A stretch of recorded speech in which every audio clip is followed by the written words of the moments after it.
يصدح بمواقف الحق. هذه الندوات أنا قبل لا أتكلم في عنوان الندوة اليوم اللي هو الكويت تمرض ولا تموت، بس ودي أعرج على موضوع اللي ذكره في البداية أخونا محمد الوشيحي، وهو حقيقة. يعني أنا أذكر بعد حلقة محمد الوشيحي اليوم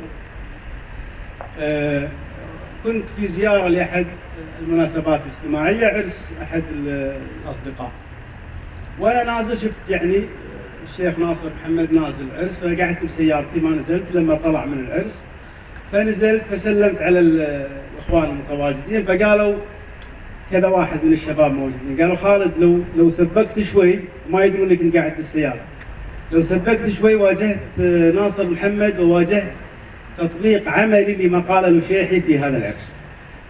هذه الأمور طبعا مرفوضة، ومن يحاول أن يقوم شيوخ القبائل وجميع العوائل لها كل احترامها، ولكن أنا أتكلم بشكل واضح عن شيوخ القبائل. شيوخ القبائل لهم مكانتهم الاجتماعية ولهم كل احترام، ولكن إذا أرادت السلطة أن تعيدنا إلى زمان سن طال عمرك، هذا الكلام انتهى. اليوم الوعي اللي زاد لا يمكن الناس ترجع وراء. اليوم احنا بيننا وبينكم دستور ينظم العلاقة اللي بيننا وبينكم، زمان ولا انتهى. قضية انك تبي تجير القبائل لصالحك لأي سبب من الأسباب، هذه الأمور لا تحلم فيها، انتهى. نعود إلى محور حديثنا اللي هو عنوان الندوة اليوم، اللي أشكر كذلك الدكتور فهد على اختيار هذا الموضوع، لأن الناس في الفترة الأخيرة قاعد يقولون الحراك. لما نتكلم عن الكويت تمرض ولا تموت نتكلم عن حراك. لما نقول في الفترة السابقة الناس قاموا يقولون الحراك صابه خلل أو صابه خمول، لكن أنا أحب بس أستعرض بشكل سريع مسيرة الحراك في الكويت.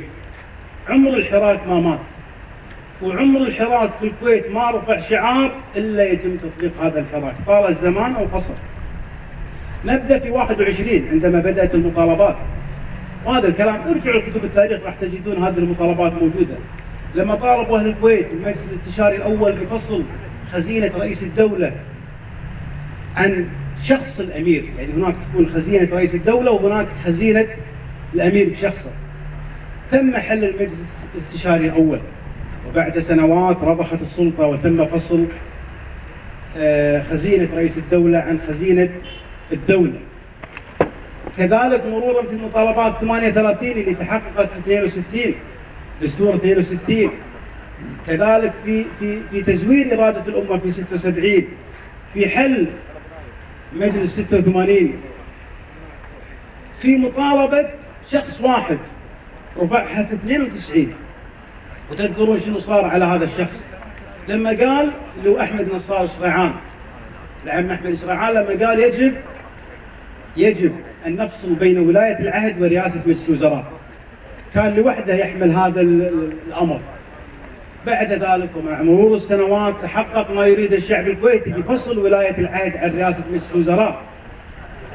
بعد ذلك جاءت المطالبة بمحاسبة رئيس الوزراء، وتذكرون الفترة اللي كنا نعيشها في أول أيام استجوابات ناصر محمد، كان التخوين، وتطاولتوا على الشيوخ، وتطاولتوا على رئيس الوزراء، وتطاولتوا على الأسرة الحاكمة، وأنتم شنو تبون، وتكلموا وطعنوا في المعارضة. بس في النهاية شنو صار؟ اقبلوا في المطالبة اللي هي محاسبة رئيس الوزراء، وتم محاسبته مرة ومرتين وثلاث. بعد ذلك تطور المطلب إلى إقصاء رئيس الوزراء، وقالوا ذول يبون كذا وهذا يتدخلون في صلاحيات الأمير. نعم، الأمير له صلاحية أن يختار ناصر محمد، لكن الشعب كذلك له صلاحية أن يرفض ناصر محمد. بعد ذلك شالوا ناصر محمد. كل هذه الشواهد اللي ذكرتها على السريع هذه مطالبات الحراك وكلها تحققت. حنا اليوم ما نطالب بحكم المحكمة الدستورية، أنا شخصيا لا يعني لي حكم المحكمة الدستورية بشيء. الأمور متكشفة للجميع، الأمور واضحة، لكن حنا إذا أردنا أن نضع يدينا على الجرح يجب أن نتكلم بشكل واضح وبصوت عالي عن تحديد صلاحيات سمو الأمير. اللي هي متعلقة في إصدار المرسوم. حنا اليوم لما نتكلم ما نبي نتكلم من فراغ. اليوم الأمير نعم له حقوق بس عليه واجبات، وضحها الدستور. اليوم المادة 60 من الدستور ألزمت أي شخص راح يتولى إمارة الكويت لا تكون إمارة شرعية إلا بعد قسمها أمام مجلس الأمة. اليوم المادة 55 ذكرت بشكل واضح أن سمو الأمير يمارس صلاحياته عبر وزرائه.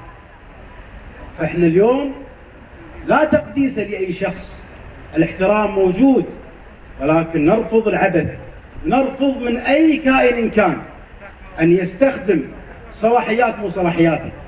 لذلك نعم نرى أن من الاستحقاقات القادمة تحديد صلاحيات الأمير في أمور كثيرة، منها اللي رفع شعار الآن اللي تبنوه شباب الحراك اللي هو الحكومة المنتخبة. لذلك يجب أن يتم تقليص صلاحيات الأمير من خلال اختيار رئيس الوزراء، وفي أمور كثيرة لازم نكون واضحين. لذلك أنا أعتقد أن اليوم لا تيأسون، لا يقولوا لكم أن الحراك انتهى، لا، العمر الحراك ما ينتهي. الحراك يصير في خلل نعم، مثل ما صار في ناصر محمد وفقا للمعطيات. الحراك اللي صار في حملة ارحل يا ناصر، أذكركم بالتاريخ، في 2008 بدأت حملة ارحل يا ناصر وفقا للمعطيات اللي كانت متواجدة. والحراك اللي صار كان يفترض أن ناصر محمد يرحل في نهاية 2010، لكن تأخر رحيل ناصر محمد سنة كاملة. تدرون ليش؟ لخلاف صار بالحراك. هذا الخلاف أخر رحيل ناصر محمد سنة كاملة، ولكن في النهاية الخلاف هذا لابد أن يلتئم، لأن من يطالب بمصلحة الكويت والحفاظ على الدستور هو اللي راح ينتصر. وإحنا لما نقول هذا الكلام أنا أذكر كل أبناء المجتمع الكويتي في لحظات عصيبة مرت في تاريخ الكويت، تساهل الكويتيين في وقتها لظروف معينة في حل مجلس 86. يمكن العم سعد طامي موجود اللي نتشرف ونعتز في مواقفه وفلاح. ويذكر عندما تساهل الكويتيين في حل مجلس 86 شنو صار؟ احنا ما عندنا مشكلة مع الأسرة، لكن احنا نقول للأسرة الحاكمة إن ضياع الكويت خسارة عليكم وعلينا. لما غيبتم إرادة الأمة في 86 دخل صدام حسين وما أشبه الليلة في البارحة. اليوم أنتم غيبتوا إرادة الأمة، جبتوا لنا ناس ما يمثلون الأمة، ونفس الكلام راح يصير، لكن بتضافر الجهود بفزعة أهل الكويت لن يتكرر سيناريو 86 عندما غيبتم إرادة الأمة وقمتوا أنتم اللي تديرون البلد. وتذكرون كلكم سحابة صيف اللي طلعتنا وشردتنا 7 شهور. لذلك احنا ما نقبل، نحترم الأسرة الحاكمة نعم، لكن نحن شركاء، ولا نقبل بالسيناريو اللي صار في 90 أن يتكرر نتيجة لتغييب الأمة. في الختام أنا أكد على نقطة مهمة جدا. أنا متفائل جدا في الحراك، متفائل جدا. إذا لم يصدر المحكمة ما نقول قرار وفقا لأهوانا ان عدم تحصيل الصوت، لا، نقول هذا القرار هو القرار الحق. إذا حالت المحكمة عن هذا القرار هني يبدأ الحراك الصحيح ب 17/6. خلوا المرجفين يطلعون، لكن راح يكون حراك صحيح يواجه العبث في السلطة مو لأجل كراسينا مثل ما يروج البعض. أنا اليوم لما يتكلمون عن المعارضة المصطنعة ويطعنون ويشبهون هذه المعارضة المصطنعة، المعارضة المصطنعة كلها عليها قضايا وجنايات. المعارضة المصطنعة لم تخوض الانتخابات وهي تعلم أنها لو دشت انتخابات راح تنجح. المعارضة المصطنعة كما يقول البعض هي التي وجهت خطاب إلى رئيس الدولة. ما مر في تاريخ الكويت أن يوجه خطاب إلى رئيس الدولة مباشرة.